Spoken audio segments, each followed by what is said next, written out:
Today is a fairly straightforward case of cataract surgery showing basic incision here, injection of a cohesive viscoelastic, followed by capsulorhexis. And after the capsulorhexis, you'll see a nice hydrodissection and phacoemulsification. There's an interesting aspect of this case toward the end of the procedure, though.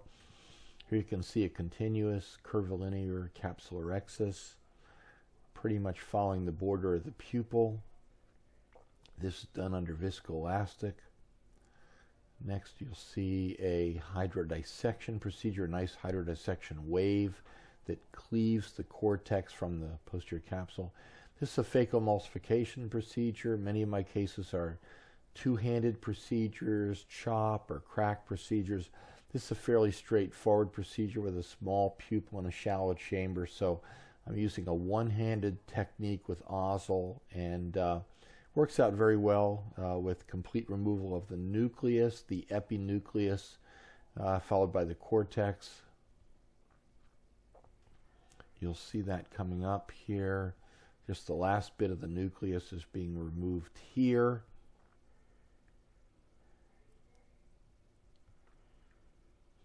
Next, I'll use the irrigation aspiration unit to remove the residual cortex, subincisional cortex first, allowing the additional cortex to keep open the capsular bag.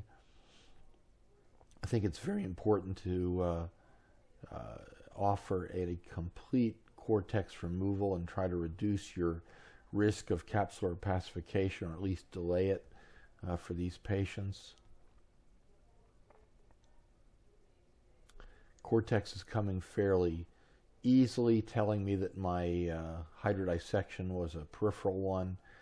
Putting cohesive viscoelastic back in the eye, injecting a lens. This is the one-piece Collamer, extremely biocompatible lens, the Collamer star lens, and then I'm removing the viscoelastic here.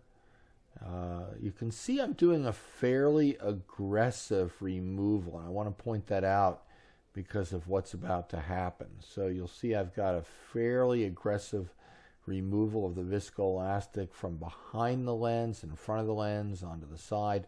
I move the lens around a lot, and that seems to make sure that I don't have any residual cortex. It's probably a lot more controlled than it looks in the video.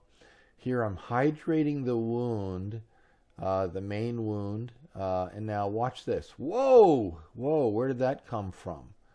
That's some cortex that was hiding against the paracentesis, much like a sock hides in the dryer from you as you're trying to remove your clothes from the dryer. But anyway, it's removed.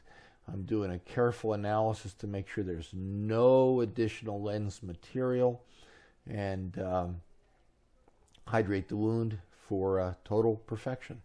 Thank you very much.